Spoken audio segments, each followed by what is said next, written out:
I'm gonna say this because this is the only therapy I get. There's no place for me to speak freely, to speak safely. There's nothing here. I've tried it and um it doesn't exist. Okay, we have too much of a fractured society, and I have to rehash my situation time and time again and fight climb out of the preconceived notion box that I'm put in whenever I meet a new counselor or a psychiatrist or whatever. And I'm not doing that. I don't do that. I give it a couple, and I'm fine tuned at this point to know that there is no effective therapy for someone who's of a historical minority status, lower caste in America. It doesn't exist. So my phone is my therapy because I know it's always there at the drop of a dime. It's never going to judge me. It already knows, and it's a continued storybook. So I had moved, okay, from the last location, and it was really bad and it was really traumatic. Almost so much so that my PTSD flared up. I couldn't sleep. I had digestive issues. It was really, really bad. On top of that, I had problems in this town because, yes, they are racist. I would have cops called on me and I'd be sitting in the park. And yeah, among other things, but not gonna go into it.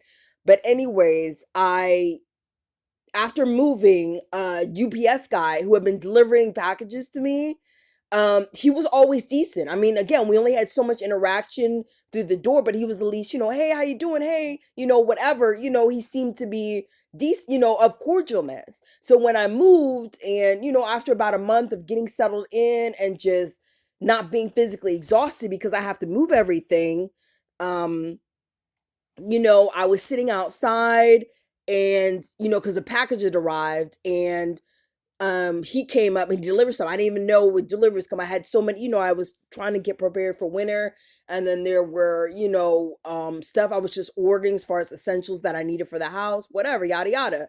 So anyways, he walks up, and I'm at the top of the stairs. I'm at the staircase, and I actually get up and I said, "Oh, hey, you don't have to come all the way up because you deliver packages all day. You're a hardworking man or gentleman. Basically, I respect you, and like I can get off my, you know what I'm saying. I'm not lazy. I'm not a lazy girl. If anything, I do so much physical work. That's why I am not as thin as Gwyneth Paltrow or any of those people who can hire movers and have it do for themselves because of their status. And even if I did, I'm the type of person who would still help the men because I believe in that. But for some reason, these men want to be spit in my face. So, anyways, I'm sitting here talking to him, just like, hey, he's like, hey, I see you moved. I was like, yeah, it was really bad over there, yada, yada. I only gave a little spiel. I didn't get into it because, again, he's not aware of the trauma and what really happened. And it's not really his business and his responsibility. And, whatever. I'm not here to burden him. But I said, hey, I just wanted to say, I did give away my humanity to that person, and it was just really bad. But I'm someone to say, hey, do you want a bottle of water? Like if it gets hot out, that's what you know what I'm saying? Or something like that. I will offer something for people who like deliver stuff or service work. You know what I'm saying? I'm a jack of all trades at this point. I've done the dirty work. So I'm not going to sit here and look down on people. And he seemed like I said, this was the most interaction we had as far as being able to have just a couple of minutes to like speak and like whatever. And it seemed like he was kind and like just actually wanted to talk to me. Instead, he could have just handed the package. Hey, it's good to see you. All right, have a nice day. I'll see you later. He actually stood there for a minute, to just, he seemed like he wanted to initiate more of the conversation that we never got to have as he passed packages through the door or left them or whatever. Eventually, as he started to know that I was a new tenant. So anyways, after that, he delivered a package, I think the next day, and while I don't expect him to stand around, it was like as soon as I heard, you can hear somebody coming up the staircase. So I opened the door, and I'm like, thank you. And he just I don't even know how to describe it, but I know that feeling. And he's a Caucasian man. Okay. So let's just keep it real. And I'm in the category of other.